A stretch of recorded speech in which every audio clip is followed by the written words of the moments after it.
ஆன்மீக சொந்தங்கள் அனைவருக்கும் அன்பான மாலை வணக்கம். நாம் நம்மளுடைய சேனலில் தொடர்ந்து வரக்கூடிய பிப்ரவரி 17 மாசி மாதம் பிறக்கக்கூடிய இந்த ஒரு நாளில் மாசி அமாவாசை அன்னைக்கு நிகழக்கூடிய முதன்மையான முக்கியமான ஆண்டினுடைய முதல் கிரகணமான சூரிய கிரகணம் ஏற்பட போகுது இல்லையா? அந்த சூரிய கிரகணத்தை பற்றின நிறைய விஷயங்களையும் சூரிய கிரகணத்துக்கு பிறகு ஏற்படக்கூடிய கிரக மாற்றங்களால் ரிஷபராசி நேயர்களே உங்களுடைய வாழ்க்கையில் என்னென்ன மாற்றங்கள் நிகழப்போகுது அப்படின்றதையும் தான் தெரிஞ்சுக்க போகிறீங்க. வீடியோக்குள்ளே போகிறதுக்கு முன்னாடி நீங்களும் நம்ம சேனலை சப்ஸ்கிரைப் பண்ணாமல் இருந்தீங்க அப்படின்னா மறக்காமல் சேனலை சப்ஸ்கிரைப் பண்ணிக்கோங்க. கூடவே பக்கத்தில் இருக்கிற பெல் சிம்பிளையும் கிளிக் பண்ணிக்கோங்க. அப்போ தான் நாங்கள் போடக்கூடிய வீடியோக்கள் எல்லாமே உங்களுக்கு நோட்டிஃபிகேஷன் உடனுக்குடன் வந்தடையும். நீங்களும் பார்த்து பயன்பெறலாம். வாங்க வீடியோக்குள்ளே போகலாம். 2026ஆம் ஆண்டினுடைய முதல் கிரகணங்க சூரிய கிரகணம். அதுவும் பார்த்திங்கன்னா ஏற்படக்கூடிய நாள் பிப்ரவரி 17ஆம் தேதி செவ்வாய்க்கிழமை அன்னைக்கு. சூரிய கிரகணம் அப்படிங்கிறது சந்திரன் பூமி மற்றும் சூரியனுக்கு இடையே நேர்கோட்டில் வந்து நிற்கும் பொழுது சூரியனுடைய ஒளி பூமியை முழுசுமாக அல்லது ஒரு பகுதியுமோ அடையாமல் மறைக்கப்பட்டிருக்கும்.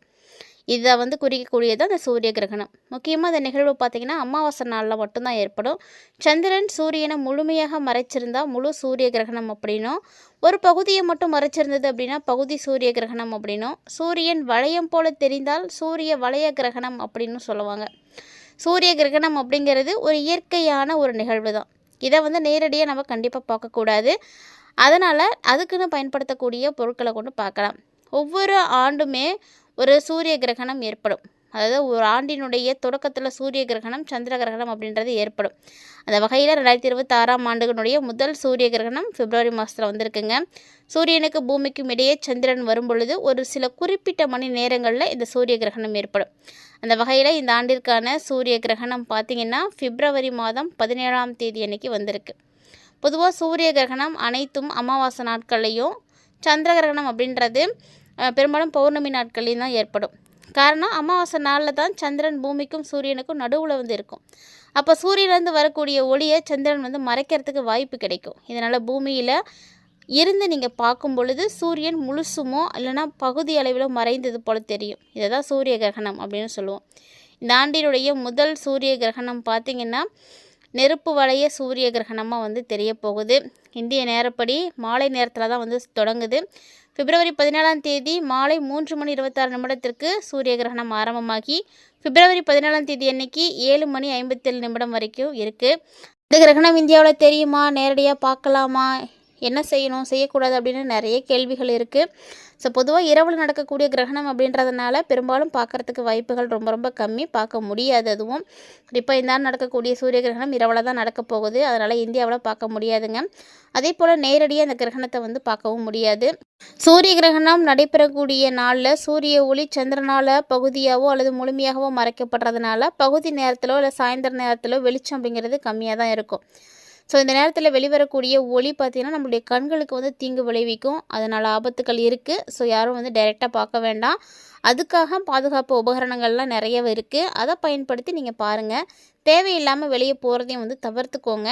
இந்த மாதிரி சின்ன சின்ன விஷயங்கள்லாம் கவனம் செலுத்துங்க. அது மட்டும் இல்லாமல் கிரகண நாட்களில் என்னென்ன செய்யணும், எப்படிலாம் இருக்கணும் அப்படின்றதெல்லாம் நிறைய பேருக்கு தெரிஞ்சிருக்கும்னு நினைக்கிறேன். இருந்தாலுமே கூட கிரகணம் அப்படிங்கும் பொழுது கர்ப்பிணிகள் ரொம்ப ஜாக்கிரதையாக இருங்க. குழந்தைகளை வெளியே அனுப்ப வேண்டாம். அதே மாதிரி வீட்டில் சமைத்த உணவுகளை மீதமிருந்து சாப்பிட வேண்டாம். அசைவ உணவுகளையும் சாப்பிடாதீங்க. இறை வழிபாட்டில் கவனம் செலுத்துங்க. சூரிய கிரகணம் ஏற்படக்கூடிய இந்த ஒரு ஆண்டு பார்த்திங்கன்னா முதல்ல வந்திருக்கு. ஸோ இந்த கிரகணத்துக்கு அப்புறமா ஏற்படக்கூடிய மாற்றங்கள் அப்படிங்கிறது ரொம்ப ரொம்ப சிறப்பான மாற்றங்களாக ரிஷபராசினியர்களுக்கு இருக்க போகுது. அதை பற்றி தான் தொடர்ந்து பார்க்க போகிறோம். வீடியோ ரொம்பவே இன்ட்ரெஸ்டிங்காக இருக்கும். எங்கேயும் ஸ்கிப் பண்ணிடாமல் தொடர்ச்சியாக பார்த்து பயன்பெறுங்க. ரிஷபராசியில் இருக்கக்கூடியவர்களுக்கு இந்த பிப்ரவரி பார்த்திங்கன்னா ரொம்ப சிறப்பாக இருக்கும். அதாவது 9 கிரகங்களுமே குறிப்பிட்ட கால இடைவெளியில் தான் பயிற்சி ஆவாங்க. இந்த கிரக மாற்றம் பார்த்திங்கன்னா 12 ராசிகளுக்குமே தாக்கங்களை கொடுக்கும். இருந்தாலுமே ஒரு சில கிரகங்கள் நிலைகள் ஆனது ஒரு சில ராசிக்கு நல்ல பலன்களையும் ஒரு சில ராசிக்கு அசுப பலன்களையும் கொடுக்கும். அப்படி தான் இந்த மாதத்தில் பார்த்திங்கன்னா குரு பகவான் மிதுன ராசியில் இருக்க போகிறாரு. சந்திரன் தன்னுடைய சொந்த வீட்டில் இருக்கிறாரு. அதாவது கடகராசியில் சொந்த வீட்டிலே ஆரம்பித்து சொந்த வீட்டிலே இந்த மாதத்தை நிறைவு செய்கிறாரு. அதே போல் கேது பகவான் சிம்ம ராசியில், சூரியன் சுக்கிரன் செவ்வாய் இவங்க எல்லாருமே மகர ராசியில் இருக்க போகிறாங்க. மகரத்தில் செவ்வாய் பார்த்திங்கன்னா உச்சமடைந்து தான் இருக்கிறாரு. அதே போல் கும்ப ராசியில் புதன் பகவானும் செவ்வாய் பகவானும் அமர்ந்திருக்கிறாங்க. மீனத்தில் பார்த்திங்கன்னா சனி பகவான் அமர்ந்திருக்கிறாரு. ஸோ இந்த காலகட்டங்களில் பார்த்திங்கன்னா உங்களுக்கு மிக பெரிய அளவில் மாற்றங்கள் அப்படின்றது ஏற்படும். ரிஷபராசி என்பர்களே, சுக்கிரனோடு ஆளப்படக்கூடிய நீங்கள் இந்த காலகட்டங்களில் கவனமாக இருக்கணும். ஏன்னா உங்களுக்கு பார்த்திங்கன்னா குடும்பம் தொடர்பான விஷயங்களில் ரொம்ப கவனம் இருக்கணும். ஏன்னா வாழ்க்கை துணையோடு நிறைய சண்டை சச்சரவுகள்லாம் ஏற்படும். முடிஞ்ச அளவுக்கு அதெல்லாம் இல்லாமல் பார்த்துக்கோங்க. துணையோட சின்ன வாக்குவாதங்களை கூட நீங்கள் ஏற்படுத்திக்காதீங்க. ஏன்னா அது வந்து உங்களுக்கு மிகப்பெரிய அளவில் பிரச்சனைகளை ஏற்படுத்தும். குடும்பத்தில் பார்த்திங்கன்னா மற்றவங்களுடைய தலையீடும் அதே மாதிரி இல்லாமல் பார்த்துக்கோங்க, அதுவும் நல்லது. பிறர் குடும்ப விஷயத்தில் நீங்களும் வந்து தலையிடாதீங்க. நீங்கள் உங்கள் வேலையை மட்டும் பார்த்துக்கோங்க. இந்த மாதிரி உங்களுடைய குடும்பத்தையும் நீங்கள் பராமரிக்கணும், மற்றவங்களுடைய விஷயத்துலையும் தலையிடக்கூடாது. இதெல்லாம் பார்த்து சரியாக செஞ்சீங்க அப்படின்னா கொஞ்சம் நல்லாயிருக்கும். அதே போல் முயற்சிகள் உங்களுக்கு வெற்றியை கொடுக்கும், அதில் எந்த மாற்றமும் கிடையாது. ஆனால் நீங்கள் செய்யக்கூடிய முயற்சி தான் ரொம்ப முக்கியம். ஆண்களாக இருக்கீங்க அப்படின்னா பெண்களுடைய விஷயத்துலையும், பெண்களாக இருக்கீங்க அப்படின்னா ஆண்களுடைய விஷயத்துலையும் கொஞ்சம் பார்த்து நடந்துக்கோங்க. ஏன்னா எப்போதுமே எச்சரிக்கையாக இருக்கிறது நல்லது தானே. பழைய கடன்கள் எதுவும் இருக்குது அப்படின்னா அதெல்லாம் இப்போ நீங்கள் அடைக்கிறதுக்கான முயற்சிகளை எல்லாம் எடுக்கலாம். கண்டிப்பாக வந்து அடைக்க முடியும். கடன்களை அடைத்து முடிக்கிறதுக்கு எல்லா வகையிலையுமே நீங்கள் முயற்சி எடுக்கலாம். என்ன முயற்சி நீங்கள் எடுத்தாலும் அது உங்களுக்கு வெற்றியை கொடுக்கும்.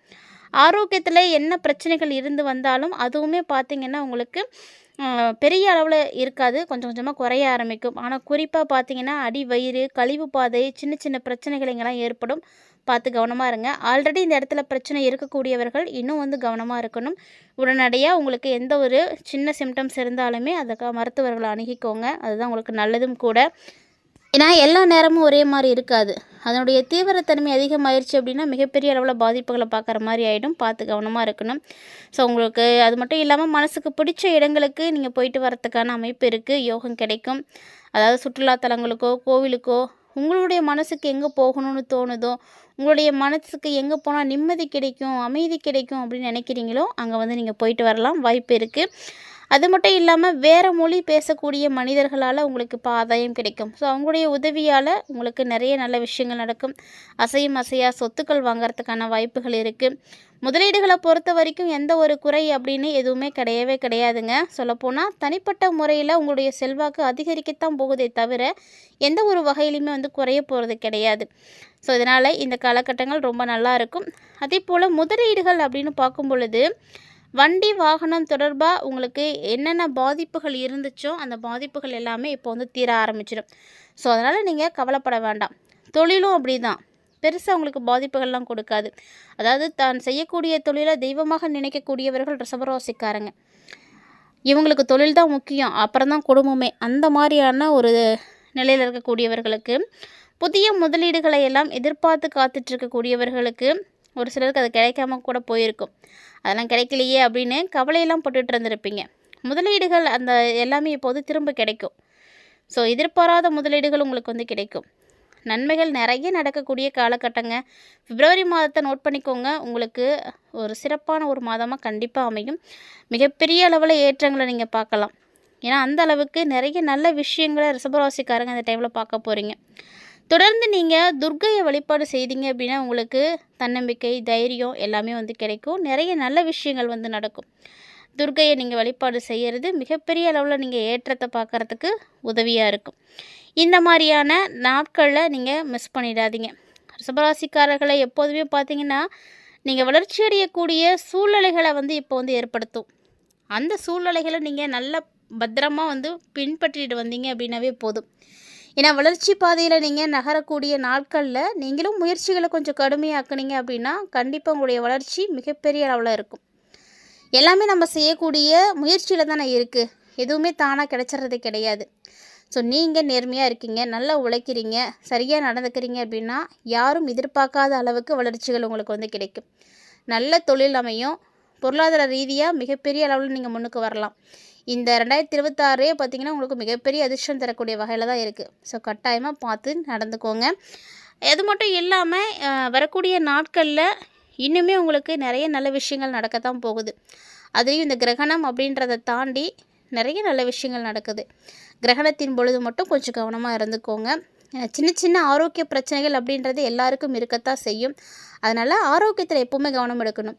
இப்போ ரிஷபராசிக்காரங்க உதாரணத்துக்கு வெளியில் போய் தங்கியிருக்கீங்க அப்படின்னா ஆரோக்கியம் இல்லாத உணவுகளை சாப்பிடாதீங்க. அதிகமாக ஹோட்டல் சாப்பாடு சாப்பிட்றது, சரியாக தூங்காமல் இருக்கிறது, இதெல்லாம் செய்யக்கூடாது. ஆரோக்கியத்தை முதல்ல நல்லா பார்த்துக்கணும். நம்ம நல்லா இருந்தால் மட்டும்தான் நம்ம நிறைய விஷயங்களை சாதிக்க முடியும். அதனால் ஆரோக்கியத்திற்கு ரொம்ப முக்கியத்துவம் கொடுங்க. இந்த பதிவில் நீங்கள் நிறைய விஷயங்களை பார்த்துருப்பீங்க. கிரகணத்தை பற்றியும் நிறைய தெரிஞ்சிட்டு இருந்திருப்பீங்கன்னு நினைக்கிறேன். கிட்டத்தட்ட பார்த்தீங்கன்னா ஒரு 90% எல்லாமே உங்களுக்கு வந்து நல்ல பாசிட்டிவாக தான் நடக்க போகுதுங்க. பிரச்சனைகள் அப்படின்லாம் பெருசாக எதுவும் கிடையாது. இருந்தாலுமே கூட கவனமாக இருக்கணும். இந்த பதிவில் நிறைய தகவல்களை பார்த்தீங்க இல்லையா? உங்களுக்கு எல்லாம் பிடிச்சிருந்ததுன்னா லைக் பண்ணி ஷேர் பண்ணுங்கள். மறக்காமல் கமெண்ட் பண்ணுங்கள். இது மட்டும் இல்லாமல் இது மாதிரி நிறைய இன்ட்ரெஸ்டிங்கான தகவல்களானது நம்ம சேனலில் தினந்தோறுமே நம்ம அப்டேட் பண்ணிகிட்டே தாங்க இருக்கோம். அதையும் நீங்கள் மிஸ் பண்ணாமல் தொடர்ந்து பார்த்து பயன்பெறுங்க.